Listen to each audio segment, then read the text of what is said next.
చర్చల ఎమ్మెల్యే అనిరుద్ రెడ్డి కీలక వ్యాఖ్యలు చేశారు. నేను కూడా సీఎం అభ్యర్థిని అవుతా అని ఆయన అన్నారు. మీరు బోరు, డ్రైనేజ్, ఇతర పనులు అడుగుతుంటే మిమ్మల్ని చూసి నవ్వుకుంటున్నాం తప్ప ఏమీ చేయలేకపోతున్నామని అనిరుద్ రెడ్డి అన్నారు. జడ్చర్ల అభివృద్ధి కోసం ఎంతవరకైనా వెళ్తానని అనిరుద్ రెడ్డి తేల్చి చెప్పారు. ఇంకో 2 సార్లు నన్ను ఎమ్మెల్యేగా గెలిపించండి, నేను కూడా సీఎం అభ్యర్థి అవుతా అంటూ హాట్ కామెంట్ చేశారాయన. నా పట్ల ముఖ్యమంత్రి రేవంత్ రెడ్డికి మంచి అభిప్రాయమే ఉందని అనిరుద్ రెడ్డి అన్నారు. అనిరుద్ రెడ్డి అంటే బోల, ఏమడిగినా ప్రజల కోసం, నియోజకవర్గ అభివృద్ధి కోసమే అడుగుతాడని సీఎం రేవంత్ రెడ్డి అంటుంటారని అనిరుద్ రెడ్డి తెలిపారు.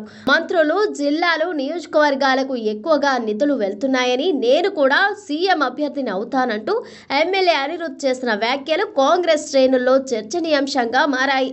ఇప్పటికే మంత్రుల మధ్య విభేదాలు కాంగ్రెస్ కు తలనొప్పిగా మారాయి. వరుస వివాదాలు కాంగ్రెస్ పెద్దలను ఉక్కిరి బిక్కిరి చేస్తున్నాయి. కాంగ్రెస్ నేతలు చేస్తున్న వ్యాఖ్యలు ప్రతిపక్షాలకు ఆయుధంగా మారుతున్నాయనే అభిప్రాయం వ్యక్తమవుతోంది. తాజాగా ఎమ్మెల్యే అనిరుద్ రెడ్డి చేసిన కామెంట్స్ కాంగ్రెస్ పార్టీకి ఎలాంటి తలనొప్పులు తెచ్చిపెడతాయో చూడాలి మరి.